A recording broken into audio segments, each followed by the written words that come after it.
So class मैं आज ये न्यू टॉपिक स्टार्ट कर रहा हूँ। ऐसा आप समझिए कि नए बैच है स्टैंडर्ड 10th का, क्योंकि ये रिक्वेस्ट हमें यहाँ पे हमारे बच्चों ने ही दिया हुआ है।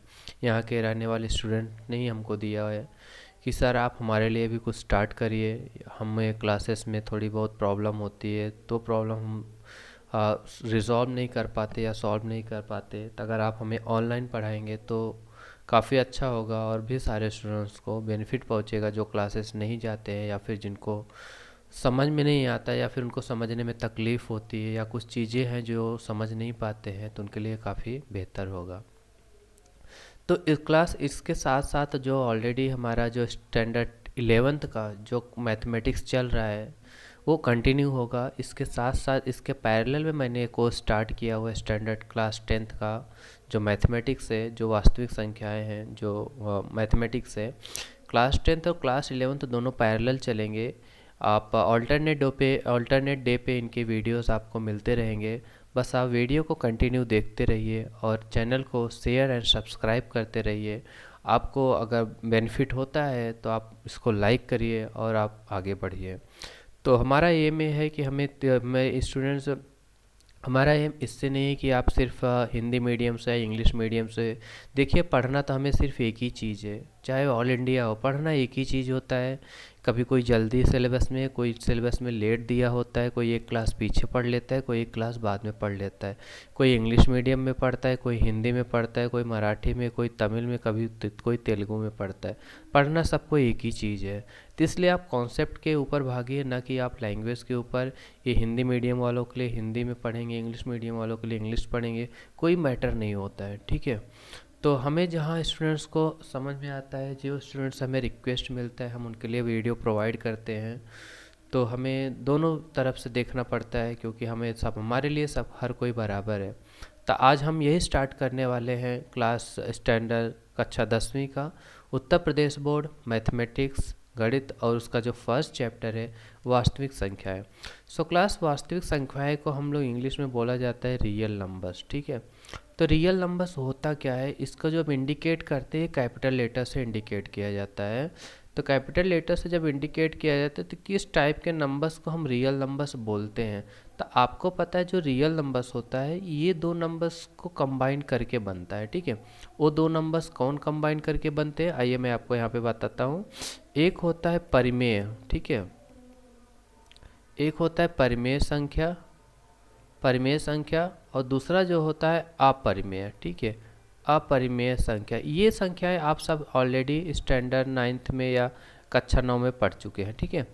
एक परिमेय संख्या होता है, दूसरा अपरिमेय संख्या होता है। तो अपरिमेय और परिमेय को, जिसको हम इंग्लिश में बोलते हैं जिसको इंग्लिश में बोला जाता है रैशनल नंबर्स। यहाँ पे मैं थोड़ा साथ में पढ़ाऊँगा पैरेलल, ताकि जो हिंदी और इंग्लिश का कॉम्बिनेशन आपको समझ में आता रहे। रैशनल नंबर और दूसरे को बोला जाता है इर्रेशनल नंबर, ठीक है। तो एक इरेशनल नंबर होता है, एक इर्रेशनल नंबर होता है। तो रैशनल नंबर क्या होता है, इसको कैसे इंडिकेट किया, इसको इंडिकेट किया जाता है कैपिटल लेटर क्यू से, ठीक है। तो पर रैशनल नंबर्स दिखते कैसे हैं, तो किस टाइप के नंबर्स को हम रैशनल नंबर बोलते हैं। तो आइए मैं आपको यहाँ पे कुछ डेफिनेशन प्रोवाइड करता हूँ, तो फिर उसके लिए हम आगे बढ़ेंगे कि वास्तविक संख्याएं आज हम पढ़ क्या रहे हैं, ठीक है। तो अब आप देखेंगे जो रैशनल नंबर होता है ना, जैसे भी आप नंबर देख लीजिए, जैसे आपके पास 1/2 हो गया, 3/4 हो गया, 5/1 हो गया, 1/5 हो गया, 6/-1 हो गया, -7/-6 हो गया, -8/10 हो गया। ऐसे टाइप के जो नंबर्स होते हैं ना, उनको हम रैशनल नंबर बोलते हैं, ठीक है। उनको हम परिमेय संख्या बोलते हैं। और परिमेय संख्या को इंडिकेट कैसे किया जाता, दर्शाया किससे जाता है, कैपिटल लेटर क्यू से दर्शाया जाता है। तो मैं इसी को इन जनरल कैसे लिखूँगा, आप देखेंगे जो हर में देख सकते हैं, आपका ये हर होता है और ऊपर का जो पार्ट होता है वो अंश होता है, ठीक है, जिसको हम न्यूमरेटर बोलते हैं और यहाँ पे इसको डिनोमिनेटर बोलते हैं, ठीक है। तो भैया ये आपका अंश हो गया, इसको अंश बोला जाता है न्यूमरेटर पार्ट, और इसको बोला जाता है डिनोमिनेटर, जिसको हम हर बोलते हैं, ठीक है। आपको हिंदी इंग्लिश दोनों मिलेगा स्टूडेंट्स, आपको इसमें कोई, देखिए हम नंबर्स पढ़ रहे हैं, ठीक है। तो इन जनरल मैं इसको कैसे लिखूंगा, अगर आपका इन सब का अंश देखेंगे तो पॉजिटिव भी है, नेगेटिव भी है, ज़ीरो भी तो हो सकता है। अगर मैं 0/10 लिखता हूँ तो ये भी हो सकता है, तो ज़ीरो भी हो सकता है। मतलब हमें नंबर किस में दिख रहे हैं? सब फ्रैक्शन में। फ्रैक्शन मतलब भिन्न, फ्रैक्शन का मतलब क्या होता है? भिन्न के फॉर्म, जिसको हम फ्रैक्शन बोलते हैं, भिन्न के फॉर्म में। भिन्न में दो पार्ट होता है, एक अंश होता है, दूसरा हर होता है। ऊपर वाले को अंश बोलते हैं, नीचे वाले को हर बोला जाता है, ठीक है। तो इसमें जब जो पार्ट आप देखेंगे तो जो अगर मैं इन सब नंबर, अभी हमारे पास बहुत सारे नंबर्स होते हैं, ठीक है। नंबर्स इतने होते हैं कि जो हम काउंट नहीं कर सकते हैं। माइनस ऋण इन्फिनिटी से शून्य अनंत तक नंबर होते हैं, ठीक है। ऋण इन्फिनिटी से प्लस इन्फिनिटी तक। जैसे मैं यहाँ पे लिखूँगा जो हमारा रियल नंबर्स होगा वो कहाँ से कहाँ तक होगा? माइनस इन्फिनिटी से कहाँ से कहाँ तक होगा? प्लस इन्फिनिटी तक होगा। हम इसको काउंट नहीं कर सकते, इसके बीच में सब नंबर्स आ जाते हैं। तो पर इन जनरल इनको लिखा कैसे जाएगा? इनको मैं लिखूंगा कैसे? बोलोगे सर इतने सारे नंबर्स को मैं कैसे लिखूंगा? तो हम क्या करेंगे ना, इनके जो अंश है ना, इनको सबको अलग नाम दे दूंगा, ठीक है। इनके जो अंश है ना, इनका अलग नाम दे दूंगा कि भैया मान लो कि आप पी हो, ठीक है। और जो ऊपर जो नीचे वाले वो लोग भी तो इंटीजर ही है, वो लोग भी तो नंबर ही है, और इनको मैं क्यू नाम दे दूंगा, ठीक है। अब मैं बता दूंगा कि भाई जो आप दोनों जन हो ना, कौन? पी और क्यू, मैं दोनों जन को जो आपको लिया हूँ, हम बिलोंग करते हैं एक इंटीजर वाले जिसमें कई सारे टाइप के नंबर होते हैं, और वो नंबर ज़ीरो वाले होते हैं, और माइनस वाले भी होते हैं, और प्लस वाले भी होते हैं, ठीक है। तो लेकिन भैया क्यों बोलेगा, लेकिन मैं एक बंदा नहीं हो सकता, काहे? इसलिए नहीं हो सकता है क्योंकि क्यों बोलेगा कि मैं क्यों नॉट इक्वल टू ज़ीरो हो सकता हूँ। क्यों ऐसा होगा आप बताइए? अगर मैं p के अपॉन में ज़ीरो लिखता हूँ तो आगे मुझे कौन सा नंबर आएगा? यहाँ पे भैया आएगा कि ये नॉट डिफाइन हो जाएगा, ठीक है। क्या हो जाएगा? नॉट डिफाइन, इनफाइनाइट आ जाएगा। और हमको पता है किसी भी भिन्न में अगर उसका हर ज़ीरो होता है तो हमें इनफाइनाइट आता है, अनंत आता है। तो ये नॉट डिफाइन आ जाएगा। तो इसलिए जो क्यू होता है, जो रैशनल नंबर होता है, तो मैं इन जनरल हम इनको लिख देंगे कि भाई आप p अपॉन क्यू हो। लेकिन हम बता देंगे p और q दोनों हाई क्यू। अब ऐसे क्यों लिख रहे हैं? देखिए ऐसा इस लिख रहे हैं, आपको पता है कि हम पूरे नंबर्स को पूरा नहीं लिख सकते हैं, इसलिए उनको इन जनरल बताना पड़ेगा कि आप इसी टाइप के दिखते हो। तो ठीक है, तो ये अब बता दिए पी एंड क्यू है। तो पी एंड क्यू कहाँ से बिलोंग करते हैं? ये बिलोंग का साइन होता है, ये बिलोंग का। आप जब समुच्चय पढ़ेंगे ना, जिनको हम सेट थियरी बोलते हैं, उसमें ये चीज़ आपको मिला होगा या आप पढ़े भी होंगे। नहीं भी पढ़े होंगे तो आप जान लीजिए कि बिलोंग का मतलब मैं इस कैटेगरी में आता हूँ, ठीक है। तो और क्यों बोलेगा कि भैया मैं एक चीज़ नहीं हो सकता? क्या नहीं हो सकता? इंटीजर नहीं होता। तो ये आपका जो है परिमेय संख्या का एक सिंपल एक सिंबल हो गया, एक डेफिनेशन हो गया कि जो हमने सेट बिल्डर के फॉर्म में लिखा हुआ है, ठीक है। एक अपरिमेय संख्या क्या होता है या इरेशनल नंबर क्या होता है? देखिए इसका कोई नोटेशन तो नहीं है, बट हम इनको लिख सकते हैं आर में से जब हम परिमेय को निकाल देते हैं तो जो हमें मिलता है वो अपरिमेय होता है। तो अपरिमेय में कौन कौन से नंबर आ जाएंगे? देखिए आपको हम जैसे √2 लिख देते हैं, करणी में 2 हो गया, करणी में 5 हो गया, करणी में 3 हो गया, करणी में 6 हो गया, ठीक है। करणी में 7 हो गया, जिसको स्क्वायर रूट बोलते हैं हम, रूट में 7 हो गया। बट अगर मैं √16 लिखता हूँ तो ये आपका इरेशनल नंबर नहीं होगा। क्यों नहीं होगा? क्योंकि इसका आंसर आता है, क्या आता है? Plus and -4। इसका उत्तर हम निकाल सकते हैं। हम जिनका स्क्वायर रूट या करनी नहीं फाइंड आउट कर से, ऐसे नंबर्स को हम क्या लिखते हैं? इरेशनल। जब इन्हीं दोनों को आप कंबाइन करते हो ना तो आपको क्या मिलता है? वास्तविक संख्याएं, जिनको हम बोला जाता है रियल नंबर्स, ठीक है। तो आशा करता हूँ कि आप सबको ये चीज़ें समझ में आ रही होंगी। हमने सिर्फ आपको एक छोटा सा कॉन्सेप्ट बताया कि वास्तविक संख्याएं बनती कैसे हैं, किन दो संख्याओं से मिला के वास्तविक संख्याएं बनती है, और दो संख्याएं कौन कौन सी होती है? एक परिमेय होती है, दूसरी अपरिमेय होती है, ठीक है। तो परिमेय संख्या आपको पता है कि हमने जो भिन्न के फॉर्म में होती है, जिसका हर ज़ीरो नहीं हो सकता है, वो परिमेय संख्या है। जो संख्या करणीय के फॉर्म में होती है, जिनका हम आंसर फाइंड आउट नहीं कर सकते, उनको हम क्या बोलते हैं? अपरिमेय संख्या बोलते हैं। तो आइए सीखते थोड़ा सा और अपरिमेय के बारे में स्टूडेंट, कि अपरिमेय में और क्या चीज़ें। तो अपरिमेय में क्लास ना दो चीज़ें हो जाती है, ठीक है। इसमें क्लास जो अपरिमेय में होती है, इसमें एक दो पार्ट होता है, एक होता है पूर्ण, एक होता है अपूर्ण, ठीक है। एक होता है पूर्ण, दूसरा होता है अपूर्ण। अपूर्ण अपूर्ण अंत अनंत होता है, ठीक। तो पूर्ण अपूर्ण में से एक उसमें दो पार्ट होता है, एक अंत होता है, दूसरा क्या होता है? अनंत होता है, ठीक है। एक अंत होता है, दूसरा अनंत। अंत का मतलब क्या होता है? इसको हम लोग टर्मिनेटिंग पार्ट बोलते हैं, ठीक है। इंग्लिश में बोला जाता है इसको टर्मिनेटिंग पार्ट। तो इसमें मैं आपको दोनों चीज़ें, और इसको बोलते हैं नॉन टर्मिनेटिंग, ठीक है, इसको नॉन टर्मिनेटिंग। नॉन टर्मिनेटिंग में क्या होता है आपको थोड़ा सा मैं यहाँ पे स्टूडेंट बता देता हूँ। टर्मिनेटिंग एंड नॉन टर्मिनेटिंग में क्या होता है, ठीक है।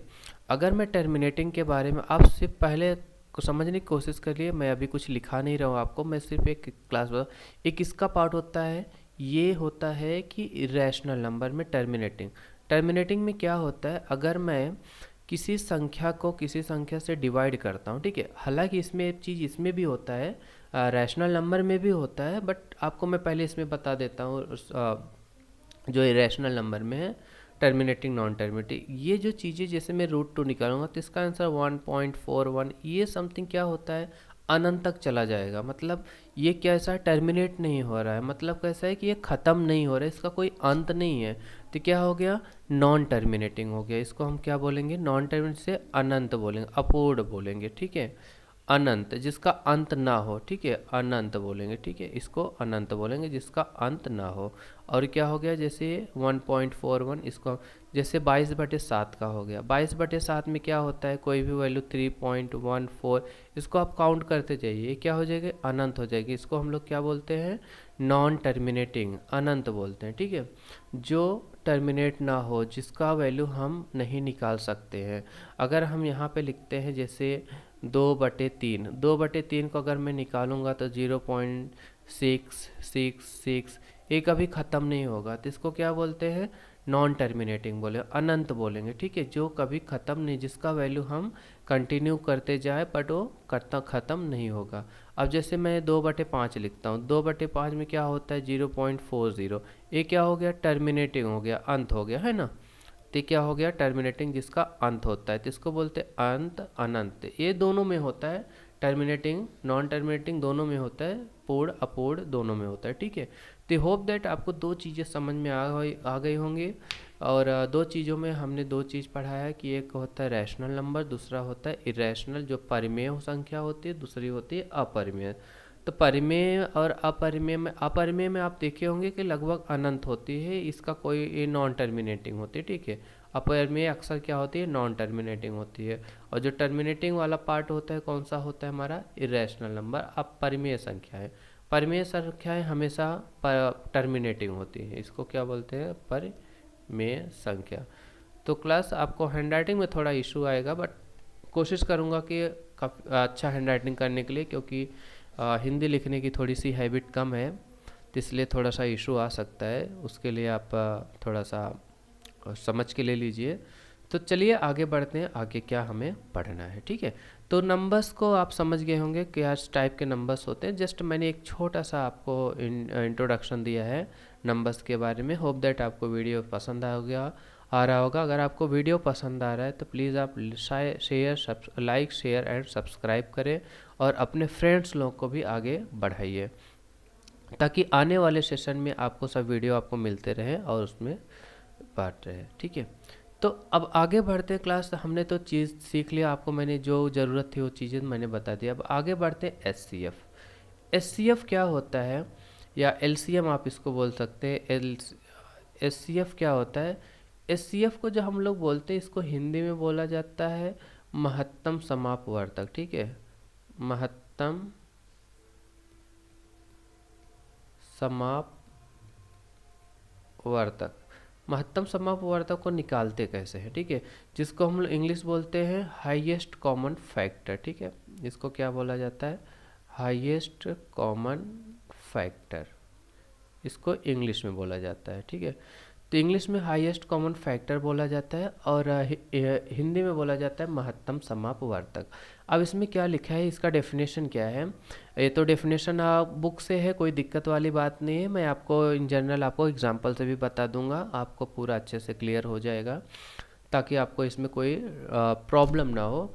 तो आपको मैं यहाँ दिखाऊंगा, संख्याओं में प्रत्येक उभयनिष्ठ अभाज्य गुणनखंड। अब ये देखिए बहुत ही इंपॉर्टेंट पार्ट आपके सामने आ रहा है कि ये अभाज्य गुणनखंड की सबसे छोटी घात का गुणनफल होता है, कौन होता है, एचसीएफ। अभी तक हमने एचसीएफ क्या किया था, इसको एक टेबल बनाते थे ऐसा, और उसको हम लोग डिवाइड करते, वहाँ से एचसीएफ एलसीएम निकाल लेते। पर अब यहाँ पे ऐसा नहीं है। अभी आज मैं आपको जो सिखाने वाला हूँ वो निकालना आपको एचसीएफ और एलसीएम ही है, लेकिन वो विधि दूसरी है, उसका दूसरा तरीका है। ठीक है, आपको पहले अभाज्य गुणनखंड करना पड़ेगा।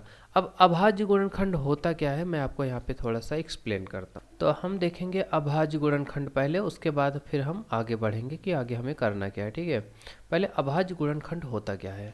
अभाज्य मतलब क्या होता है, प्राइम नंबर्स। ठीक है, अभाज्य संख्या जिसको हम लोग कहते हैं वो है हमारा प्राइम नंबर्स। तो अभाज्य गुणनखंड क्या होता है कि जब हमारे पास कोई पूर्ण संख्या होती है, तो कोई पूर्ण संख्या का जब हम गुणनखंड करते हैं, कोई भी संख्या हो, जो कोई भी संख्या हो जो पूर्ण संख्या, जो हमें एक धनात्मक संख्या हो, आप ले लीजिए, जब उसका आप गुणनखंड करेंगे ना, सबसे छोटा गुणनखंड करेंगे, और सभी संख्याएं आप अभाज्य गुणनखंड में कन्वर्ट कर सकते हैं या उसको विभाजित कर सकते हैं। अब समझ लीजिए कि आपके पास यहाँ पे 200 है। ठीक है, 200 को अगर मुझे अभाज्य बनाना है तो पहला मैं 2 से कैंसिल, 2 सबसे छोटी अभाज्य संख्या है, तो इसको क्या हो जाएगा, ये 100 हो जाएगा। ठीक है, और 100 से फिर से 2 से डिवाइड करेंगे तो क्या हमको मिलेंगे, 50 मिलेंगे या 50 मिलेगा।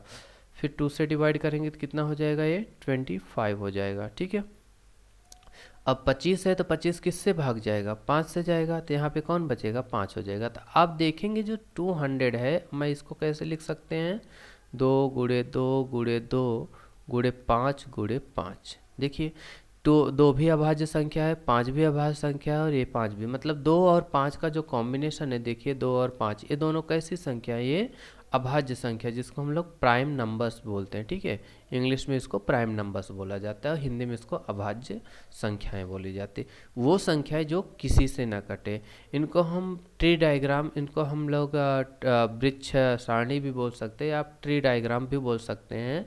देखिए जैसे पेड़ के जैसे दिख रहा है, तो आप इस तरीके से इनको कन्वर्ट कर सकते हैं।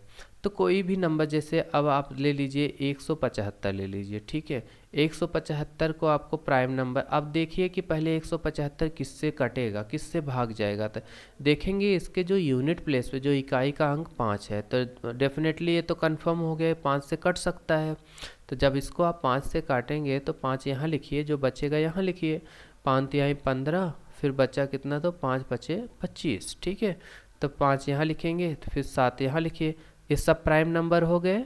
तब मैं 175 को हम लोग क्या लिख सकते हैं, 5 × 5 × 7। ठीक है, देखिए आपके पास 1 2 3, आप वही नंबर्स लिखेंगे जब तक आपको सब नंबर प्राइम नंबर नहीं मिल जाते, जब तक आपको सब संख्याएं अभाज्य संख्याएं नहीं मिल जाते, तब तक आपको ऐसा गुणनखंड करते जाना है। ठीक है, तो ऐसा गुणनखंड करना है, और इन्हीं गुणनखंड से हमें इनका लघुत्तम और महत्तम समापवर्तक निकालने हैं, या एचसीएफ और एलसीएम निकालने हैं। ठीक है, तो ये नंबर्स के आपको प्राइम नंबर्स में हो गए। तो और भी आप कोई नंबर्स ले सकते हैं, कोई भी नंबर, जैसे हमने ले लिया 620 ले लिया। ठीक है, 620 को अगर मैं प्राइम, देखिए इसके एंड में कितना है, 0 है, तो 5 से भी कटेगा, 2 से भी कटेगा। तो हम कोशिश पहले करेंगे कि ये 5 से काट देते हैं। ठीक है, इससे क्या होगा, नंबर हमें छोटा मिलेगा। तो 5 एक नम 5, फिर 1 बचा, 5 दूनी 10, फिर 2 बचा, फिर 5 चौकवा 20। अब ये 5 से कटेगा, बिल्कुल नहीं कटेगा। ठीक है, तो हम इसको 2 से काट देते हैं। तो 2 से जैसे कट करेंगे तो 2 × 12, 2 दूनी 4। ठीक है, तो 62 दूना कितना हो गया, 112 होता है। फिर से 2 से काटेंगे तो 2 तिहाई 6, 2 एक नम 2। अब देखेंगे जो 620 है, तो 620 को सब नंबर प्राइम मिल गए। हाँ, 31 भी प्राइम नंबर है, 2 भी प्राइम नंबर है, ये 2 भी प्राइम नंबर है, 5 भी प्राइम नंबर है, 31 भी प्राइम नंबर। तो हम 620 को कैसे लिख सकते हैं, 5 × 2 × 2 × 31, या आप पहले जो छोटे प्राइम नंबर हैं उनको पहले लिख लीजिए, × 31। ठीक है, तो 620 का ये गुणनखंड हो गया, किसके पार्ट, किसके फॉर्म में, किसके द्वारा, अभाज्य संख्या के फॉर्म में हो गया। किसके फॉर्म में हो गया, अभाज्य संख्या, प्राइम नंबर, जो संख्याएं किसी से नहीं कटती हैं। 2 भी किसी से नहीं कटेगा, 5 भी किसी से नहीं कटेगा, 31 भी किसी से नहीं कटेगा सिवाय खुद से। ठीक है, वो संख्याएं को अभाज्य संख्या बोला जाता है जो संख्याएं खुद के सिवाय और किसी से नहीं कट होती है या मन को छोड़ के, ठीक है।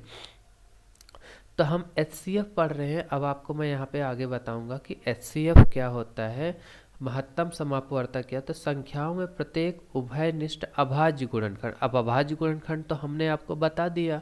अब इस अभाज्य गुणनखंड की सबसे छोटी घात का गुणनफल होता है। तो मैं आपको बताऊं, जैसे मैं 2 नंबर लेता हूँ, 6 ले लेता हूँ और 18 ले लेता हूँ। हमें क्या करना है, HCF निकालना है। HCF किसका निकालना है, 6 और 18 का। मैं यहाँ कॉमा है बीच में, ठीक है। 6 और 18 का HCF निकालना है, तो इससे आपको समझ में आ जाएगा। अब बोलोगे सर कि 6 का हमें क्या चाहिए, अभाज्य गुणनखंड। देखिए अभाज्य गुणनखंड लिखा है ना, अभाज्य गुणनखंड। तो मैं 2 गुणे 3 लिख देता हूँ। ये देखो 2 भी अभाज्य संख्या है, 3 भी अभाज्य संख्या। वो संख्याएं जो किसी के पहाड़े में नहीं आती है, जो खुद से और 1 को छोड़ के किसी से नहीं कटती, वो अभाज्य संख्या है। तब मैं 18 को कैसे लिखेंगे, दोनों 9 दूनी 18। तो मैं 2 गुणे 3 लिख देता हूँ, है ना। तो ये देखिए आपका क्या हो गया, 6 और 8 का क्या हो गया, ये अभाज्य गुणनखंड है। ये कौन सा गुणनखंड है, अभाज्य गुणनखंड। अभाज्य गुणनखंड में सब संख्याएं होंगी, वो किससे होंगी, वो अभाज्य संख्याएं होंगी या प्राइम नंबर होगी। ये भी कैसा हो गया, अभाज्य गुणनखंड हो गया, ठीक है। सो स्टूडेंट्स, थोड़ा सा हैंड राइटिंग में आपको प्रॉब्लम आएगा, क्योंकि मुझे हिंदी लिखने की आदत नहीं है। मैं कोशिश कर रहा हूँ आप लोगों के हिंदी में पढ़ाने की, बट हाँ इतना है कि एक दो लेक्चर में अच्छा हो जाएगा, ठीक है, ये कंफर्म है। तो 6 और 8 का मुझे HCF निकालना, तो मैं यहाँ HCF लिखूँगा, हाईएस्ट कॉमन मल्टीपल। अब इसका यूज़ भी बताऊँगा क्लास कि आप इसका काम क्या होता है, मतलब इसका एप्लीकेशन कहाँ है, कि हमें पढ़ क्यों रहे हैं। कोई चीज़ हम पढ़ते तो उसका पता होना चाहिए ना, पढ़ क्यों रहे हैं। तो अब इनका अच्छा बताइए कि मुझे हाईएस्ट कॉमन फैक्टर निकालना है, ठीक है। हमें क्या निकालना है कि हाईएस्ट कॉमन फैक्टर क्या लिखा है, प्रत्येक उभयनिष्ठ अभाज्य। प्रत्येक उभयनिष्ठ, उभयनिष्ठ कौन कौन है पहले हम यहाँ देख लेते हैं। तो 1 2 यहाँ पे है, 1 2 यहाँ, ये भी उभयनिष्ठ है। 1 3 यहाँ है, 1 3 यहाँ भी है। ये दोनों उभयनिष्ठ। उभयनिष्ठ मतलब जो दोनों में हो, जिनको हम लोग कॉमन बोलते हैं। देखिए ना, कॉमन है ना वर्ड, इसी का मतलब उभयनिष्ठ है, ठीक है। सबसे छोटी घात का गुणनफल, उभयनिष्ठ का सबसे छोटे। अब देखिए उभयनिष्ठ में छोटी घात मतलब 2 का घात 1 ही है, तो 2 एक ही बार आएगा, है ना। ये देखिए, देखिए क्या लिखा है, यही ना, उभयनिष्ठ अभाज्य गुणन की सबसे छोटी घात। अब देखिए यहाँ पे देखिए, अगर मैं इसको ऐसे लिखूंगा 2 गुणे 3, और इसको ऐसे लिखा 2 गुणे 3 का स्क्वायर ना, तो 3 का अब बोलोगे कि सर जी इसमें तो 2 एक ही बार आया, ठीक है, लेकिन 3 का यहाँ पे जो इसका घात है उसका 2 है, और यहाँ तक 3 का घात 1 है। तो 3 तो कॉमन है, लेकिन इसकी सबसे छोटी घात क्या है, 3 है। तो इसका जो HCF बन गया वो कितना हो गया, 6 हो गया, ठीक है। तो हाईएस्ट कॉमन फैक्टर, महत्तम समापवर्तक, इसका मैं आपको थोड़ा सा और बता। हाईएस्ट कॉमन फैक्टर मतलब यही 6 है जो सबसे ज़्यादा कॉमन है। इससे इससे और कोई कॉमन संख्या नहीं हो सकती। इससे बड़ी कॉमन संख्या 6 और 18 में नहीं हो सकती, ठीक है। तो ये आपका HCF हो गया। इसी तरीके से हमें LCM फाइंड आउट करना। आइए, होप दैट आपको समझ में आ गया होगा HCF। आगे हमें और भी क्वेश्चन सॉल्व करेंगे, उससे हमें और क्लियर हो जाएगा, ठीक है। तो हम आगे बढ़ते हैं, और यहाँ पे है LCM। अब LCM में इसका उल्टा है, तो हमें सबसे बड़ी घात का गुणनफल निकालना है, ठीक है। तो मैं वही नंबर लेता हूँ, 6 और 8 ही लेता हूँ, सॉरी 6 और 18 लेता हूँ, ठीक है। इससे हमें थोड़ा सा लॉजिक और क्लियर हो जाएगा। मुझे इसका LCM निकालना है। तो 6 और 18 का LCM मैं 6 यहाँ लिया, 2 गुणे 3 लिखा, फिर 18 लिखा, तो क्या लिखा, 2 गुणे 3 लिखा। तो हमें इसका LCM निकालना है। तो LCM का यहाँ पे परिभाषा क्या दिया हुआ है, डेफिनेशन क्या दिया हुआ है, कि संख्याओं में संबंध प्रत्येक अभाज्य गुणनखंड की सबसे बड़ी घात का गुणनफल। सबसे बड़ी घात का संबंध मतलब समझ रहे हैं आप, संख्याओं में संबंध प्रत्येक मतलब 3 यहाँ भी है, 3 यहाँ है, लेकिन आपको ये 3 अब नहीं, अब यहाँ पे आपको 3 का सबसे बड़ी घात वाला लेना है। पर अब यहाँ पे देखेंगे संबंध ना, अब यहाँ पे देखेंगे कि दो दोनों में कॉमन है, तो हम दो को दो बार नहीं, हम दो को एक ही बार लिखेंगे। ठीक है, दो को कितने बार लिखेंगे? एक ही बार लिखेंगे। यहाँ पे देखिए जो कॉमन नहीं उनको भी लिखना है, तो मैं आपको और भी डेफिनेशन बता दूंगा और भी परिभाषा बताऊंगा। तो एलसीएम का मतलब क्या हो जाएगा? Least common. तो 3 त्रिक 9 गुणे 2 बराबर क्या होगी? 18 होगी। जो सबसे छोटी संख्या जो कॉमन दोनों में होगी वो कौन सी होगी? वो 18 होगी। ठीक है, तो अच्छा हम लोग कुछ और ले लेते हैं, 10 ले लेते हैं, 15 ले लेते हैं और यहाँ पे 25 ले लेते हैं। ठीक है, इनका हमें क्या निकालना है? एलसीएम। एलसीएम निकालना है, या फिर कुछ एक काम करते हैं 24 ले लेते हैं। ठीक है, 24 ले लेते हैं। तो 10 का जब हम लोग अभाज्य गुणनखंड निकालेंगे तो कितना हो जाएगा? 2 गुणे 5 हो जाएगा। 15 का कितना हो जाएगा? 3 गुणे 5 हो जाएगा। और 24 का कितना हो जाएगा? 8 3 24 होता है ना, तो 2 गुणे 2 गुणे 2 8 हो गया, और 1 गुणे 3 24 हो गया। अब मुझे बताइए इसका एलसीएम कैसे निकालेंगे? सबसे ज़्यादा रिपीट कौन हुआ है? रिपीट मतलब मैंने हाईएस्ट पावर। अब इसको मैं क्या लिख सकता हूँ? 2 घाते 3 गुणे 3 हो गया। ठीक है, तो मैं पहले 2 घाते 3 को यहाँ पे लिख देता हूँ। हाईएस्ट रिपीटेशन देखेंगे। ठीक है, अब यहाँ पे 3 देखिए एक ही बार आया, 5 भी एक ही बार है, तो मैं 3 गुणे 5 एक बार लिख दूंगा। तो सबको समझ में आ गया? देखिए हाईएस्ट जो सबसे ज़्यादा रिपीटेशन 2 का है मैंने यहाँ पे लिखा, 3 यहाँ पे भी है, यहाँ पे भी एक ही बार रिपीट हुआ है, 5 यहाँ पे भी है, यहाँ पे भी एक ही बार रिपीट हुआ है। तो हमने मतलब हर एक में एक ही एक बार रिपीट हुआ। यहाँ पे 2 3 बार था तो मैंने हाईएस्ट वाला लिख दिया। ठीक है, तो 2 दूनी 4 दूनी 8 गुणे 3 गुणे 5, तो 15 अट्ठे 120 जो होता है इसका एलसीएम हो जाएगा। ठीक है, इसका जो एलसीएम होगा लीस्ट कॉमन मल्टीपल या लघुत्तम समापवर्तक जो होगा कितना हो जाएगा? 120 हो जाएगा। तो होप दैट आपको क्लियर हो गया, आपको समझ में आ गया। हम आगे बढ़ेंगे और भी सम सॉल्व करेंगे ताकि और भी डाउट आपके क्लियर। अच्छा मुझे क्लास बताइए इसका एचसीएफ क्या होगा? एचसीएफ बताइए क्या होगा, कमेंट में बताइए, जल्दी से जल्दी आप कमेंट में बताइए कि इसका एचसीएफ क्या होगा। तो HCF sorry HCF LCM HCM नहीं है, एचसीएफ। एचसीएफ क्या होगा? एचसीएफ में हम क्या ढूंढते हैं? हम कॉमन ढूंढते हैं। अब आप देखेंगे इसमें तो कॉमन कोई है ही नहीं। सर बोलोगे इसमें कॉमन तो कोई ही नहीं, इसका एचसीएफ क्या होगा? तो इसमें जब कॉमन कुछ नहीं है तो 1 है, तो इसका जो एचसीएफ हो जाएगा वो कितना हो जाएगा? 1 हो जाएगा। ठीक है, अब देखिए ना, आप इसको 5 2 10 इंटू 1 लिख सकते हैं, 5 3 15 इंटू 1 लिख सकते हैं, और यहाँ पे भी 1 हो गया। देखिए जो तीनों में कॉमन हो यहीं पे लिखा गया है ना आपके इसमें एलसीएम में डेफिनेशन के, उभयनिष्ठ अभाज्य गुणनखंड कौन सा होना चाहिए? उभयनिष्ठ अभाज्य गुणनखंड का सबसे छोटी घात का गुणनफल। तो उभयनिष्ठ का यहाँ पे तो कुछ होगा ही नहीं है, तो उभयनिष्ठ सिर्फ एक ही नंबर दिख रहा है 1, तो इसका जो एचसीएफ होगा 1 होगा, और जो एलसीएम होगा कितना हो जाएगा? 120 हो जाएगा। ठीक है, तो आपको ये दोनों चीज़ें। अच्छा मुझे बताइए इन दोनों का अच्छा एलसीएम तो हमने इन दोनों का निकाल लिया है, कितना? 18 आया है। चलिए, तो प्रश्नावली का 1.1 देख लेते हैं यहाँ पे, और उसके बाद हम आगे बढ़ते हैं। हम यहाँ पे कुछ क्वेश्चन सॉल्व करने वाले हैं, बाकी क्वेश्चन आप सॉल्व करिए और हमें आप कमेंट में लिख के बताइए। इसके आंसर आपको हमें 2 दिन के अंदर देने रहेंगे, मतलब दूसरा वीडियो अपलोड करने से पहले आप मुझे इसके आंसर प्रोवाइड कर देंगे। ठीक है, तो ये आपके लिए होमवर्क हो जाएगा। बट इसमें लिखा है निम्नलिखित संख्याओं को अभाज्य गुणनखंड के रूप में व्यक्त कीजिए। हमें जितनी भी संख्या है इन सबको अभाज्य गुणनखंड के रूप में व्यक्त करना है। ठीक है, ये निकाल देता हूँ ताकि आपको तकलीफ ना हो, और ये भी निकाल देता हूँ। ठीक है, तो मैं 3 संख्याएं निकाल देता हूँ, तो बाकी संख्याएं आप हमें करके बताइए। तो 156 ले लिया। 156 देखिए इकाई का अंक 6 है, तो 2 से कट जाएगा, तो यहाँ पे लिखूँगा 2 7 14, फिर 1 2 8 16। ठीक है, ये भी इकाई का अंक 8 है, तो 2 से कट जाएगा, 2 3 6 2 9 18। तभी ये 3 इकाई का अंक 9 है, तो हम अगला अभाज्य संख्या कौन है? 2 के आगे अभाज्य संख्या 2 3 5, और फिर क्या होता है? 7 है, 9 10 11 11 हो गया, 12 13 हो गया, 14 15 16 17 17 हो गया, 18 19। ये ऐसे सब संख्याएं क्या होती है? अभाज्य संख्याएं होती है जो किसी से नहीं कटती। ठीक है, तो 2 के बाद जो आपके अभाज्य संख्या है कौन आती? 3 आती। 3 से देखेंगे, 3 से नहीं जा रहे तो 5 से देखेंगे। देखिए जो 5 से वही संख्याएं कटेंगी जिनके इकाई का अंक 0 हो, नहीं तो 5 हो। ठीक है, वही संख्याएं कटेंगे। ठीक है, तो 3 लेंगे तो यहाँ पे क्या हो जाएगा? 13 आ जाएगा। तो 13 भी है हमारे पास, तो 2 भी मिल गया, 3 भी मिल गया और 13 भी मिल गया।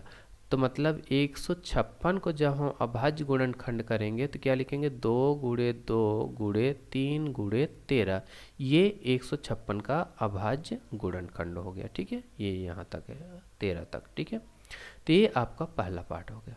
तो दूसरा मैं यहाँ पे लिखता हूँ 3825, दूसरा जो नंबर है और कौन सी संख्या है हमारे पास, 3825। ठीक है, इनका हमें अभाज्य गुणनखंड निकालना है। तो मैं देखिए इकाई का अंक 5 है, मैंने बताया जब इकाई का अंक 5 हो तो आप पहले 5 से भाग दीजिए। तब 5 से जब इकाई का अंक भाग देंगे तो कितना हो जाएगा, 5 7 35, 3 हो जाएगा, 5 6 30, फिर बचा 2, 5 5 25, फिर से इकाई का अंक 5 हो गया तो फिर से हम 5 से भाग देंगे। तो यहाँ पे लिखेंगे 5 × 9 5, 2, 5 5 25, फिर बचे 5 3 15। देखिए इकाई का अंक 5 नहीं अब 3 है, तो हम 3 से कोशिश करेंगे। ठीक है, 3 5 15, 3 × 9 3। देखिए अब 51 आ गया। अब हमको तो पहाड़ा तो इतना तो पता होता है कि 17 के पहाड़े में 3 आता है, या 3 के पहाड़े में 17 बार जाएंगे तो आपको 51 मिल जाएगा। तो सब आपको कैसे संख्याएं मिल गई, अभाज्य संख्या मिल गई। तो ये 3825 को किस तरीके से लिखा जा सकता है, 5 × 5 × 3 × 3 × 17। ठीक है, ये आपका दूसरी संख्या हो गई जिसको हम अभाज्य गुणनखंड के रूप में लिखे हुए हैं। ठीक है, तो आइए नेक्स्ट बढ़ते हैं 7229 के बारे में। तो 7429 को हमें इसको लिखना है। ठीक है, तो अब 7029 में क्लास, अब देखिए आपको आप बोलेंगे सर जी इसमें पता कैसे चलेगा कि हमको कौन से नंबर, देखिए आप छोटे से पहले कोशिश करिए। देखिए इसका जो यूनिट प्लेस है, इसका जो इकाई का अंक है 9 है, तो 2 तो बिल्कुल नहीं होगा। ठीक है, 2 इसमें आएगा ही नहीं। अब दूसरा जो अभाज्य संख्या है वो 3 है, तो इसका जो इकाई का अंक 9 है, तो 3 से कोशिश करेंगे। ठीक है, देख लेते हैं, 3 दूनी 6, 3 दूनी 6, फिर बचा कितना 1, 3 चौको 12, फिर बचा 2, 3 7 21, ये 19 आ जा रहा है। मतलब ये 3 के पहाड़े में भी नहीं आ रहा है। ठीक है, तो 3 के पहाड़े में भी नहीं आ रहा है, तो हम कोशिश करेंगे दूसरा। तो 3 के बाद फिर देखो आता है, 3 के बाद फिर कौन आता है, 5 आता है। तो 5 का कोई चांस नहीं है, अगर 3 में नहीं आया और तो 5 का कोई चांस है। अगर 3 में नहीं आया, 2 में नहीं आया, तो 5 में नहीं आया, तो 7 में देखते हैं। 7 में गुणा करने के बाद इकाई का अंक देखिए 9 है, आप पहले उन्हीं से देखिए, इकाई का अंक 9 है, तो 7 × 7 करते हैं तो हमें 49 मिलता है, सॉरी 49 मिलता है, तो 49 इकाई का अंक 9 आता है। तो 7 से एक बार ट्राई करते हैं, 7 × 9 7, 7 × 42, तो हमें 7 से भी नहीं जा रहा है। ठीक है, देखिए यहाँ पे 9 बच जा रहे हैं ना, तो 7 से भी नहीं हो रहा, तो 7 नहीं हो रहा है, तो फिर हमें क्या मिल सकता है, 7 के बाद 11 आता है, तो 11 से भी नहीं होगा। ठीक है, 11 से भी नहीं हो रहा है, तो 11 से नहीं हो रहा है, तो अब बचता है कौन, बचता है 13। तो 13 से कोशिश करते हैं। ठीक है, आपको सभी नंबर से कोशिश कर लेना है, क्योंकि देखिए 2 5, 2 का और 5 का तो आपको पहले से ही पता चल जाएगा, 0 और 5 है इकाई के प्लेस पे है, तो 2 नहीं तो 5 से कट जाएंगे। तो बाकी के लिए आपको कोशिश कर लेना है। ठीक है, तो आप 13 से जब कोशिश करेंगे, 13 दूना 26, 13 दूना 13 चौको 52, 13 पच्चे 65, तो ठीक है 13 पच्चे 65, फिर बचा कितना 9। ठीक है, तो जब हम 17 से भाग देंगे तो हमें जो संख्या मिलेगी, तो आप देखेंगे 17 3 51, 17 चौका 68। ठीक है, 17 चौका 68, फिर हमें बचेगा वो हो जाएगा। ठीक है, 17 3 51, 17 7 119, 11 बचेगा ना, तो ये 17 7 119 हो जाएगा। ठीक है, उसके बाद फिर जब मैं इसको भाग दूंगा, देखिए 17 के बाद जो परिमेय संख्या है वो 19 है। ठीक है, 17 के बाद जो परिमेय संख्या है 19 है, तो हम 19 से कोशिश करेंगे। ठीक है, 19 19 दूना 38, और 19 दूना 38, फिर बचा कितना 5, 19 3 57। तो अब देखेंगे जो परिमेय संख्या अभाज्य संख्या आ रही है वो कितना आ रहा है, 17। तो अब देखेंगे 7 4 2 9, देखिए सब संख्या अभाज्य हो गई, तो इसको लिख सकते हैं 17 × 19 × 23। ठीक है, तो ये का अभाज्य गुणनखंड हो गया। ठीक है, तो इसका मतलब ये क्वेश्चन में कहा गया है कि भैया पहले आप अभाज्य गुणनखंड निकालना सीखिए, उसके बाद आप महत्तम और लघुत्तम निकाल पाएंगे। तो इसलिए क्वेश्चन 1 को पहले इस तरीके से दिया है कि पहले आप इनका अभाज्य गुणनखंड निकालना सीखिए। तो हो सकता है कि आपको चीज़ें समझ में आ गई होंगी। बाकी का क्वेश्चन नंबर 1 एंड 4 आप हमें करके बताइए कमेंट में। आपका कमेंट का इंतज़ार रहेगा और मैं बेसब्री से इंतज़ार करता हूँ कोई मुझे कमेंट करे तो मैं उसके कमेंट का रिप्लाई करूँ, ठीक है। अब उसमें बोला गया था कि जब आप कोई एक चीज़ सीख लेते हैं तो उसी चीज़ सीखे हुए चीज़ से दूसरी चीज़ें भी आप निकाल सकते हैं। तब यहाँ पे जो चीज़ें दिखा है, बोला है कि भैया आप एचसीएफ और एलसीएम निकालिए, ठीक है। क्या निकालना है आपको? एचसीएफ और एलसीएम जांच कीजिए कि दोनों संख्याओं का गुणनफल LCM into HCF into LCM होता है। अब मैं आपको तो एक कॉन्सेप्ट तो बताया ही नहीं, बट वो कॉन्सेप्ट बहुत ही इंपॉर्टेंट होता है जब एचसीएफ और एलसीएम की बातें आती है। तो आइए चलते, थोड़ा सा मैं प्रीवियस लेके चलता हूँ आपको, थोड़ा सा आपको थोड़ा घुमाने की कोशिश करूँगा कि प्रीवियस पार्ट में मैं आपको क्या सिखाने की कोशिश कर रहा हूँ। मैं आपको यहाँ जब मैं आपको ये चीज़ें अभी जो बताने जा रहा हूँ एचसीएफ और एलसीएम के बारे में ना, ये इतनी इम्पॉर्टेंट चीज़ है, इतनी महत्वपूर्ण चीज़ है कि जब आप किसी कॉम्पिटिटिव एग्ज़ाम में बैठेंगे ना, एचसीएफ और एलसीएम का ये क्वेश्चन तो इसके ऊपर रहेगा ही रहेगा। चाहे आप टीचिंग के एग्ज़ाम में बैठिए, चाहे आप किसी भी कॉम्पिटिटिव एग्ज़ाम में बैठिए, रेलवे से लेके बैंकिंग से लेके एसएससी तक, आप कोई भी एग्ज़ाम में बैठिए, ये क्वेश्चन इस कॉन्सेप्ट पे रहेगा जो आज आप पढ़ अभी जो आप पढ़ने वाले हैं। और ये एक कॉन्सेप्ट है कि जब एचसीएफ और एलसीएम को जब आप गुणा करते हो, एचसीएफ और एलसीएम को जब आप गुणा करते, इसका जो गुणनफल होता है ना, दोनों संख्याओं के गुणनफल के बराबर होता है, ठीक है। ये चीज़ आप बहुत ध्यान से देखिए, इनका जो गुणनफल होता है ना, बराबर होता है। तो ये चीज़ मैं थोड़ा सा आपको ना एग्जांपल के थ्रू बताना चाहूँगा ताकि आप ये स्टोरी को, इस कॉन्सेप्ट को अच्छे से समझ लें। अब देखिए इसमें बात कैसी है कि भैया बोल रहे हैं कि जब दो संख्याओं का जब आप एलसीएम निकालते हो ना, एलसीएम और एचसीएफ, हाँ दोनों अलग अलग चीज़ें। देखिए आपको पढ़ाया अभी मैंने क्या होता है एचसीएफ और एलसीएम। जब दोनों संख्याओं को जब आप गुणा करते हो ना, तो उनके गुणनफल जो बराबर होता है ना, उनके एचसीएफ और एलसीएम के गुणनफल के बराबर होता है, वो ऐसा बोल रहे हैं। तो चलिए इनको एग्जाम्पल के थ्रू हम एक बार इनको चेक कर लेते हैं, ठीक है। तो मान लेते हैं दो संख्याएं ए बराबर तब 15 ले लेते हैं और बी के बराबर आप कोई भी संख्या आप ले सकते हो, 27 ले सकते हैं, ठीक है। इनका मुझे क्या निकालना है? एचसीएफ और अच्छा मुझे बताइए इनका गुणनफल कितना है? ये गुणे बी बराबर कितना है? तो 15 गुणे 27 होगा ना। तो 15 गुणे जब 27 करेंगे तो 15 सत्ते 105, 10, 15 दूना 30 होते हैं, तो 405 होगा। इसका जो आंसर आ रहा है 405 आ रहा है। तो इसका आंसर 405 आ रहा है। तो लेकिन ये किसके बराबर होता है? ए गुणे बी किसके बराबर होगा? एचसीएफ गुणे एलसीएम ना, ये दोनों इक्वल होना चाहिए। हम क्या करते हैं, एचसीएफ और एलसीएम निकाल लेते हैं, तो देखते हैं किसके बराबर 405 के बराबर है कि नहीं है। अगर ये है तो ये जो कॉन्सेप्ट है ये ट्रू है, और इसी कॉन्सेप्ट के ऊपर हमें क्वेश्चन भी सॉल्व करने हैं, ठीक है।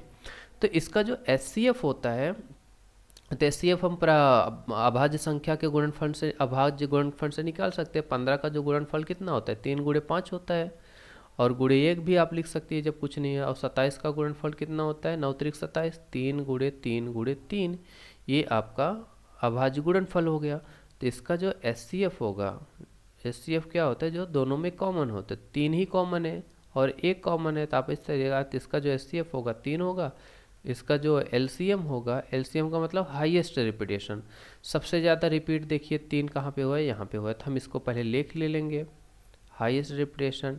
उसके बाद कौन? 1 है, 5 और 1 है, तो 1 भी आप देखिए, 1 आप लिख भी सकते, नहीं भी लिख सकते। इन केस क्या होता है, कभी एचसीएफ में जब कुछ नहीं कॉमन होता है तो 1 लिखना पड़ता है, इसलिए गुणे 1 लिख भी सकते, नहीं भी लिख सकते। तो इसका जो एलसीएम होगा वो कितना हो जाएगा? एलसीएम बराबर हो जाएगा 3 त्रिक 9 त्रिक 27 पंजे, 5 सत्ते 35, 5 3, 5 दूनी 10, 3 तेरह 135 हो जाएगा। इसका जो एलसीएम हो जाएगा 135 हो जाएगा, और एचसीएफ कितना हो जाएगा? 3 हो जाएगा। तो आइए देखते हैं कि 135 गुणे 3 बराबर कितना आता है? 3 पचे 15, 5 1, 3 त्रिक 9 10, 3 1 ये देखिए 405 आ गया है ना। तो इसका मतलब ये जो चीज़ है ये करेक्ट है। करेक्ट मतलब क्या है कि दो संख्याओं का गुणनफल बराबर उनके महत्तम और लघुत्तम समापवर्तक के गुणनफल के बराबर होता है। ये चीज़ आप नोट डाउन कर लीजिए, इसका आप नोट कर लिए, ठीक है। इसको आप नोट बना लीजिए कि दो संख्याओं का गुणनफल उनके महत्तम और लघुत्तम समापवर्तक के गुणनफल के बराबर होता है, ठीक है। तो ये चीज़ आपको ध्यान देना है। ओके क्लास, तो क्वेश्चन नंबर 2 ये है कि पूर्णांकों को निम्नलिखित लोगों को एचसीएफ एलसीएम का ज्ञात कीजिए तथा इसकी जांच कीजिए कि दो संख्याओं का जो गुणनफल है ना उनके एचसीएफ एलसीएम के बराबर है। ठीक है, तो मैं ये क्वेश्चन सॉल्व करता हूँ, तो उसके बाद अगले क्वेश्चन की तरफ बढ़ते हैं। तो क्वेश्चन नंबर 2 देख लीजिए, 510, इसको मैं फैक्टराइज किया प्राइम फैक्टर में, इसका थोड़ा प्राइम फैक्टर में जब फैक्टर करूँगा तो क्या मिलेगा मुझे यहाँ मिलेगा कि जब इसको आप अभाज्य गुणनफल निकालेंगे तो देखिए इसके एंड में 0 है ना, तो मैं इसको 5 से डिवाइड करूँगा तो 5 एकन्नम 5 हो जाएगा, 5 दूनी 10 हो जाएगा। ठीक है, फिर से 2 से डिवाइड कर देंगे तो 2 पच्चे 10, 2 पच्चे 10, 2 एकन्नम 2, तो फिर ये 300 हो जाएगा और ये 17 हो जाएगा। ठीक है, तो 510 को क्या लिख सकते हैं, तो 2 गुणे 3 गुणे 5 गुणे 17। ठीक है, और 92 का जब आप गुणनखंड निकालेंगे तो कैसे हो जाएगा, मैं यहाँ पे लिख देता हूँ ताकि आपको क्लियर हो जाए। देखिए जो इकाई का अंक है कितना है, 2 है, तो मैं 2 से शुरू करूँगा, तो 2 चौके 8, 2 छंग 12, फिर से इकाई का अंक 6 है, तो 2 दूनी 4, 2 तिहाई 6, देखिए 23 है, ये भी अभाज्य संख्या है, तो यहाँ भी सब अभाज्य संख्याएँ आ गई हैं, तो हम इसको लिखेंगे 2 गुणे 2 गुणे 23, देखिए ना यही है ना, 2 गुणे 2 गुणे 23, अभाज्य संख्या इधर आ गई। ठीक है, तो मैं इनका एचसीएफ निकालेंगे, तो हम इनका जब एचसीएफ निकालूंगा तो क्या मिलेगा मुझे, देखिए कॉमन क्या है, सिर्फ कॉमन ही आपको लिखना है, 2 है तो सिर्फ 2 आप इसका एचसीएफ हो। एलसीएम क्या होता है, एलसीएम हाईएस्ट रिपीटेशन, सब नंबर का रिपीटेशन ले लीजिए, तो 2 कितनी बार आया है, 2 बार आया है ना, और 23 कितनी बार आया, 1 ही बार आया है, 5 कितनी बार आया है, जितनी भी अभाज्य संख्या है ना सबका सिर्फ आप ना उनका देखिए कि रिपीट कितनी बार हुई है, जो ज़्यादा रिपीट हुई है उनको लिखना है बस, जो एक बार रिपीट हुआ है एक बार, लेकिन सभी अभाज्य संख्याओं का देखना है जो दोनों में हो। ठीक है, दोनों में देखना है, एक सिंगल भी देखना है। अभी मैं यहाँ 2 और 23 देख ले तो मैं यहाँ 3 देखूंगा, 3 कहीं और रिपीट हुआ है किसी में नहीं, तो 3 यहाँ पे हो गया। ठीक है, तो 3 यहाँ पे हो गया, तो अब 5 लिखूंगा, फिर यहाँ पे 17 लिखूंगा, तो हमें यहाँ पे जो मिलेगा, तो 2 दूनी 4 3 12 पंजे 60 गुणे 23 गुणे 17। ठीक है, कितना हो जाएगा, इसको हम कैलकुलेट करेंगे, अगर मैं 23,460 आ रहा है, कितना आ रहा है, 23,460 आ रहा है। ठीक है, ये किसका हो गया, ये एलसीएम हो गया। अब हम क्या करेंगे, इसका एलसीएम और एचसीएफ को गुणा करेंगे, तो जब एचसीएफ गुणे एलसीएम करेंगे तो इसका जो वैल्यू हो जाएगा कितना, 2 गुणे 23,460, तो बराबर कितना हो जाएगा, 46,000 गुणे 2 करेंगे तो कितना हो जाएगा, अब गुणा करिए 2, 46,920, कितना हो जा रहा है, 46,920। ये एचसीएफ गुणे कितना हो गया, एचसीएफ गुणे एलसीएम, मैं इस शॉर्ट में लिख दे रहा हूँ। ठीक है, अब मुझे चेक करना है इन दोनों नंबर का गुणनफल क्या आ रहा है, तो दोनों नंबर का गुणनफल मतलब मैं इनको ए गुणे बी लिखता हूँ। ठीक है, तो 510 गुणे 92, तो 510 गुणे 92 करेंगे तो आपको फिर से वही आ रहा है 46920, तो 46, तो मतलब क्या हो गया, ये दोनों ट्रू है, तो मतलब एचसीएफ गुणे एलसीएम बराबर अभाज्य संख्याओं का बराबर संख्याओं का गुणनफल के बराबर होता है। ठीक है, एलसीएम और एचसीएम का जो गुणनफल होता है दोनों संख्याओं के जो जिन संख्याओं का आप एचसीएफ निकालें उनके गुणनफल के बराबर होता है। ठीक है, तो होप दैट आपको क्लास समझ में, आशा करता हूँ आपको समझ में आ गया होगा किस तरीके से इनकी जांच करनी है। तो आप इनको चाहिए तो इसको आप जब इसको एचसीएफ निकालते हैं तो इसको 1 दे दीजिए, और जब गुणा करते हैं यहाँ पे 2 लिख दीजिए, तो आप ऐसे 1 और 2 से क्या लिखेंगे, 1 और 2 से, 1 और 2 से क्या हो गया, एचसीएफ गुणे एलसीएम बराबर कितना हो गया, ए गुणे बी, मतलब दोनों संख्याओं के गुणनखंड के बराबर, संख्याओं का गुणनफल क्या लिख सकते हैं हम लोग, संख्याओं का गुणनफल।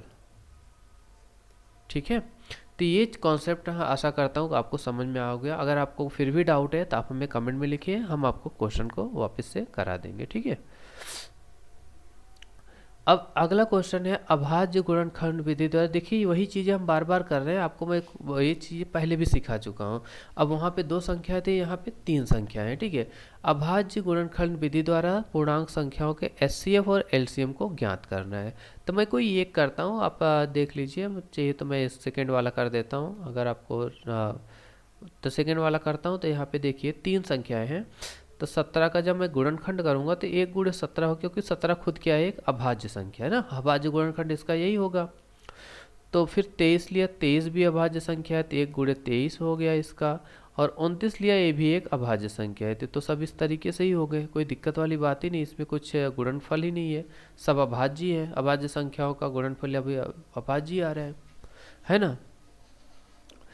तो इसका जब एचसीएफ निकालेंगे, देखिए एचसीएफ हम तीनों संख्याओं को अभी देखेंगे, तीनों संख्याओं में कॉमन क्या है, जो 1 है। तो इसका जब एलसीएम निकालेंगे, एलसीएम कैसे निकालें, हमने बताया कि सब नंबर देखना है, जितने भी नंबर है सबको देखो, सबसे ज़्यादा रिपीट कितना हो, कोई भी नहीं हो तो सबको लिख डालना है। तो 1 गुणे 23 गुणे 17 गुणे 29 कर देना है, ठीक है।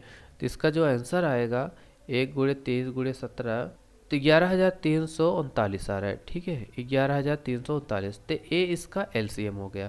तो हम अब इसका एचसीएफ और गुणे एलसीएम निकालेंगे। देखिए इनका क्या पूछा है, सिर्फ एचसीएफ और एलसीएम पूछा है, ठीक है। तो इसका एचसीएफ 1 हो गया, एलसीएम 11,339 हो गया, ठीक है। तो अगर आपको कैसे चेक करना है कि इसका आंसर राइट है कि रॉन्ग है, आप इन दोनों को गुणा कर लीजिए, फिर जो आता है इन सबको गुणा कर लीजिए, जो आंसर आएगा दोनों इक्वल रहेगा तो आपका आंसर करेक्ट है, ठीक है। तो आशा करता हूँ आपको ये पार्ट भी क्लियर हो गया। तो आप A1 और 2 आप इस चीज़ को, ये पार्ट को और ये पार्ट को आप होमवर्क कर लीजिए, ठीक है। तो अगर आपको कोई तकलीफ होती है तो आप हमें कमेंट में लिख सकते हैं। आइए बढ़ते हैं क्वेश्चन नंबर 4 की तरफ पे। क्वेश्चन नंबर का जो 4 है ये भी काफ़ी अच्छा क्वेश्चन है। इसमें दिया गया है कि 2 संख्याएं हैं, तो 2 संख्या, एक है 306 है और दूसरी जो संख्या यहाँ पे 657 है, ठीक है।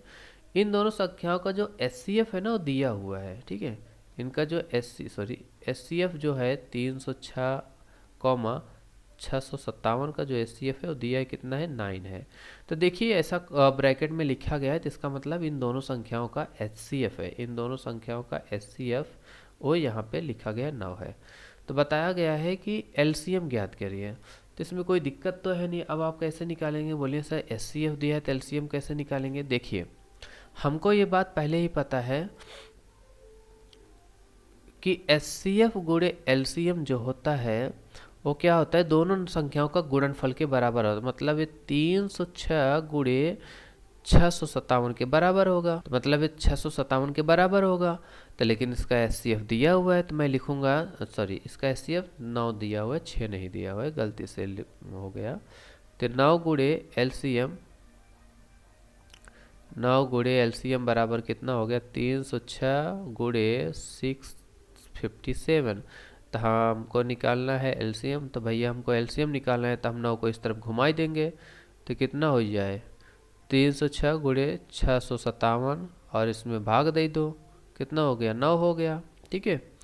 तो एलसीएम हो गया। तो एलसीएम हमको निकालना ही था, जो हमको निकालना है हमको भैया इसी तरफ रखेंगे, ठीक है।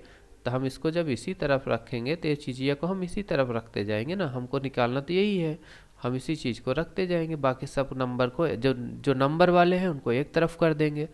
अब इसमें क्या करिए, 9 से भाग दीजिए, देखिए कौन कटता है। तो अगर मैं पहले वाले में 9 से भाग देता हूँ तो 9 त्रिक 27, 9 चौक 36, ये कट जा रहा है, 9 त्रिक 27, 9 चौक 36, ठीक है। तो 34 गुणे 657 आ रहा है, कितना आ रहा है, 34 गुणे 657, ठीक है। तो एलसीएम हमको निकालना है, तो हम एलसीएम को लिख देंगे। अब इसको गुणा कर डालिए, 34 गुणे 657 जब करेंगे तो 22,338 आ रहा है। तो हम यहाँ पे फटाफट कर रहे हैं आपके लिए, ताकि इसमें टाइम न जाए। तो ये आपका एलसीएम हो गया। तो आपका क्वेश्चन नंबर 4 इस तरीके से करना है, ठीक है। आप सोल्यूशन यहाँ से लिख सकते हैं, तो ये आपका आंसर हो गया, ठीक है। तो होप दैट स्टूडेंट्स आप सबको ये चीज़ें समझ में आ गई होंगी, किस तरीके से आपको इसको कैलकुलेट करना है। काफ़ी सिंपल कॉन्सेप्ट है, बस कॉन्सेप्ट आपको ध्यान देना है। देखिए ये फॉर्मूले का जो यूज़ है ना, तो मैंने आपको पहले बताया कॉम्पिटिटिव एग्जाम में भी पूछा जाता है कि एचसीएफ और एलसीएम का जो गुणनफल होता है ना, दो जितने भी नंबर का आप गुणनफल निकाल रहे हैं, जितने भी नंबर का आप एलसीएम और एचसीएफ निकाल रहे हैं उन सबके गुणनफल के बराबर होता है। आपको बस इतना ध्यान में रखना है। तो अब देखिए, जांच कीजिए कि क्या किसी प्राकृत संख्या n के लिए 6 घाते n अंक 0 पर समाप्त हो सकती है। अच्छा मुझे बताइए, अगर 2 घाते n लिखता हूँ, ठीक है, तो 2 घाते n लिखता हूँ, तो अगर मैं बोलो n एक प्राकृतिक संख्या, प्राकृतिक मतलब प्राकृतिक संख्या समझ रहे हैं, नेचुरल नंबर जिनको बोलता है, और जिनको लिखा जाता है 1 2 3 4 अब तो अनंत तक जाएगा, ठीक है। तो जब n क्या है, जो ये n है ना छोटा वाला, इसी में से है, मतलब एक कोई तो हो, मतलब कोई तो हो सकता है, कुछ भी हो सकता है, 1 2 3 4 5 अप टू अनंत तक कुछ भी हो सकता है।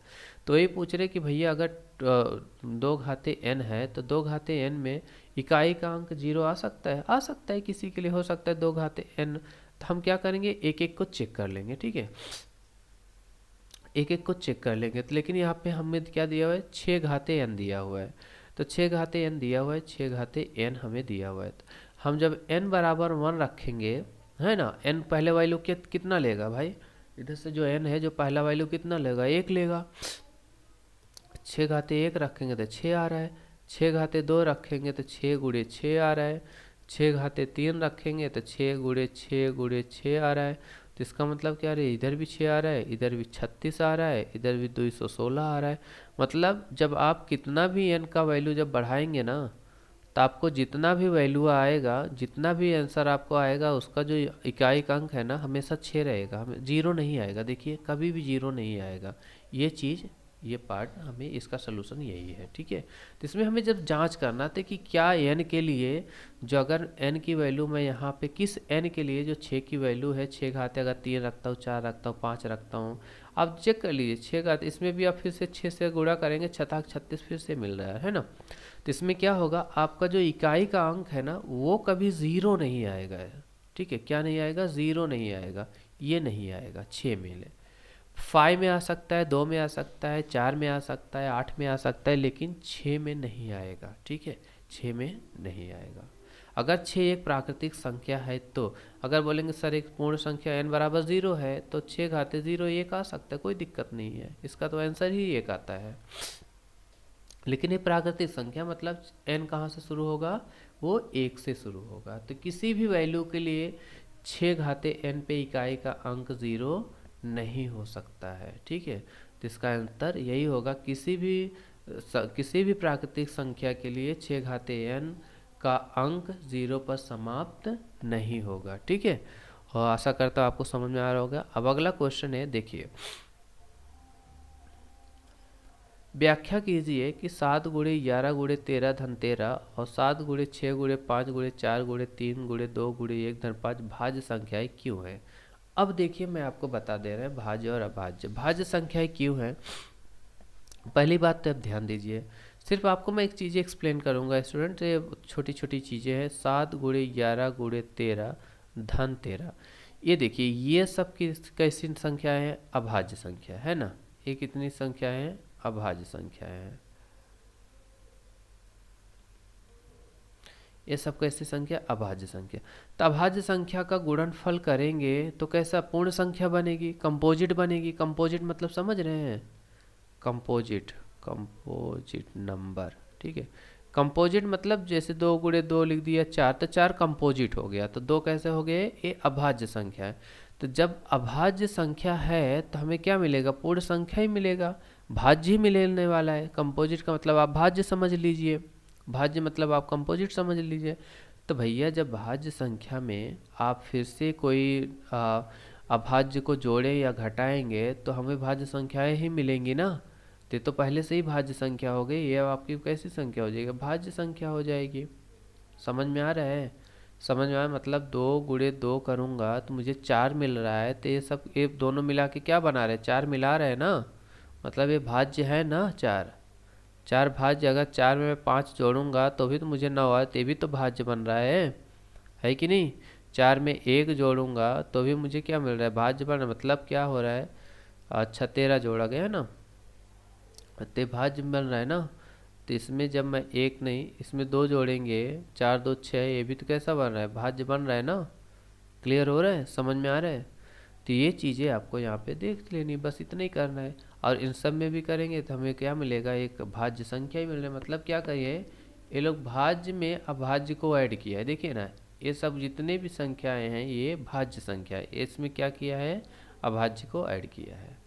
तो जब भाज्य संख्या में अभाज्य संख्या को ऐड करेंगे तब क्या होता है, देखिए इसमें यही बोल रहा है कि भाज्य संख्याएं क्यों हैं। जैसे मैं यहाँ पे लिखता हूँ 7 में और 7 को ऐड किया तो कितना आ रहा है, मुझे 14 आ रहा है ना। तो 7 कैसी है, अभाज्य संख्या, ये कैसी है, अभाज्य संख्या, दोनों को ऐड किया कैसा मिल गया, मुझे भाज्य संख्या मिल गया, है ना। समझ में आ रहा है, 7 और 7 को ऐड किया तो मुझे क्या मिल गया, भाज्य संख्या मिल गया।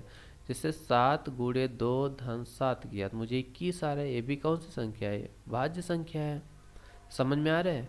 तो कॉन्सेप्ट के ऊपर बस क्वेश्चन है, इसको आप थोड़ा का आपको समझना है, बस आपको व्याख्या करना है, ठीक है।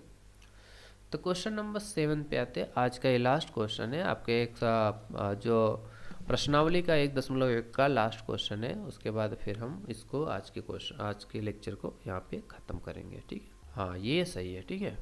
अब इसमें क्या बोल रहे हैं कि इसके वृत्ताचार के चारों तरफ ना एक मैदान है, ये मैदान है आपका, ये खेल का मैदान है, ठीक है। ये खेल का मैदान, इसके जो ये ना ये रास्ता है भाई, ये जो रास्ता है ना ये सब रास्ता है, ठीक है।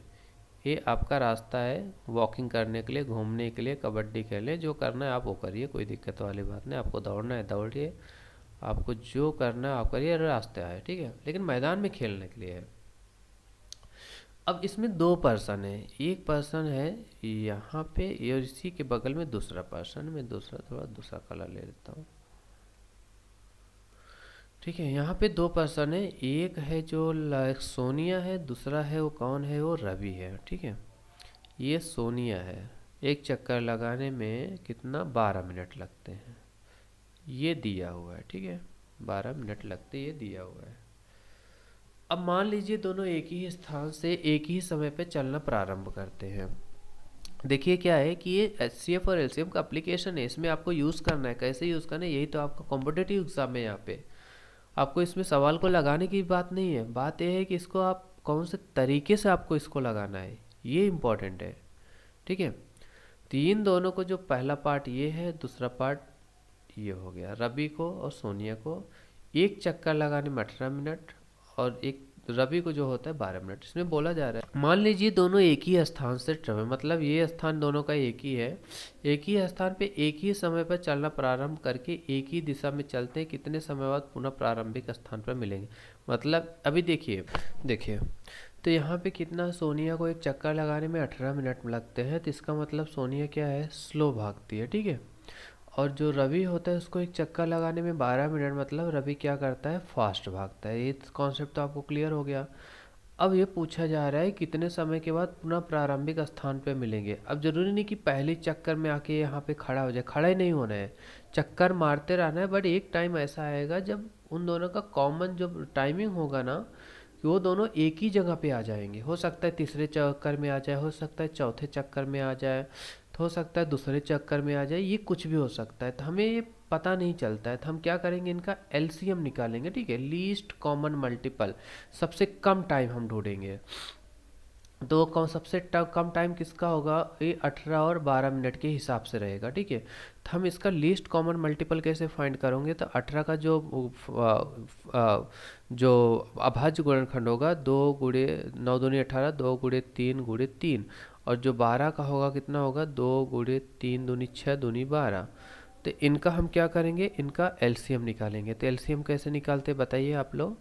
इसमें जो हाईएस्ट रिपीटेशन कितनी बार, जो ज़्यादा कितनी बार, 2 कितनी बार आया, 2 बार आया, 3 कितनी बार आया है, 3 त्रिका 9, 3 2 बार आया है ना, तो ये हो गया। तो 2 दूनी 4 9 36, 36 मिनट के बाद क्या हो गया, रवि और सोनिया क्या करेंगे, वापस अपने इसी जगह पे मिलेंगे जहाँ से वो दौड़ना स्टार्ट किए थे, ठीक है। कॉन्सेप्ट क्लियर हुआ। तो इनको कितने मिनट लगेंगे, टोटल 36 मिनट, इसको मैं हिंदी में लिखते हैं, टोटल 36 मिनट लगेंगे। मतलब टोटल 36 मिनट का मतलब क्या हो गया, 36 मिनट के बाद, मतलब आधे घंटे के बाद नियर बाय, है ना। 36 मिनट मतलब आधे घंटे, 6 मिनट और पकड़ लो, तो 36 मिनट बाद वापस क्या करेंगे, वो उसी पोजीशन पे आ जाएंगे जहाँ से दौड़ना स्टार्ट किए थे। मतलब 36 मिनट के पहले वो दौड़ते ही रहेंगे एक दूसरे के आगे पीछे, जैसा उनका स्पीड है। स्पीड एक का कितना है, सोनिया का स्लो है और क्या है, रवि तेज है। ये सुबह सुबह लगता है रोज दौड़ता होगा इसलिए इसकी स्पीड ज़्यादा है ना। सोनिया लेट सो के उठती होगी। तो ये क्या हो गया, इन दोनों की स्पीड फास्ट और स्लो है। अब आप बोलोगे सर कि एलसीएम ही क्यों निकाल, मतलब पता कैसे चला कि एलसीएम निकालना है। देखिए एलसीएम क्या होता है ना, तो पहले आप समझिए कि ये जो एलसीएम होता है ना, कि ऐसा नंबर फाइंड आउट करना है जो दोनों के पहाड़े में आता हो। तो ये कौन सा नंबर है जो कम से कम इतना छोटा नंबर फाइंड आउट करना है जो दोनों के पहाड़े में आता हो। तब मैंने फाइंड आउट किया था 18 दूनी 36, 12 तिहाई 36, यही 36 है जो दोनों के पहाड़े में आता है। ठीक है, आगे चल के और भी आएंगे लेकिन हमें उसमें से क्या करना है, लीस्ट वाला। लीस्ट मतलब कम से कम छोटा से छोटा नंबर फाइंड आउट करना है जो दोनों के पहाड़े में आता है। तो कौन है वो, 36 है। तो 36 मिनट के बाद क्या होता है कि वो दोनों के पहाड़े, मतलब 36 मिनट दोनों में आ रहा है। 18 गुणे 2 भी कर रहे हैं तो भी कितना आ रहा है, 36 आ रहा है। और 12 गुणे 3 कर रहे हैं, सॉरी, तो भी कितना आ रहा है, 36 आ रहा है। लेकिन ये सबसे छोटा कॉमन वाला है, मतलब सबसे पहले यही आ रहा है जो दोनों में है। तो इसके लिए क्या हो गया, यही संख्या होगी जो दोनों में आ रहा है। दोनों मतलब रवि और सोनिया दोनों के लिए हो गए। रवि और सोनिया के लिए भी 36 हो रहा है और रवि के लिए भी 36 हो रहा है। तो 36 मिनट के बाद दोनों क्या करेंगे, एक ही पोजीशन उसी पोजीशन पे आ जाएंगे। तो आज के लिए बस इतना ही। Thank you so much, have a nice day. आप लोग को वीडियो पसंद आया, लेक्चर समझ में आया, प्लीज़ आप शेयर, सब्सक्राइब एंड लाइक करिए।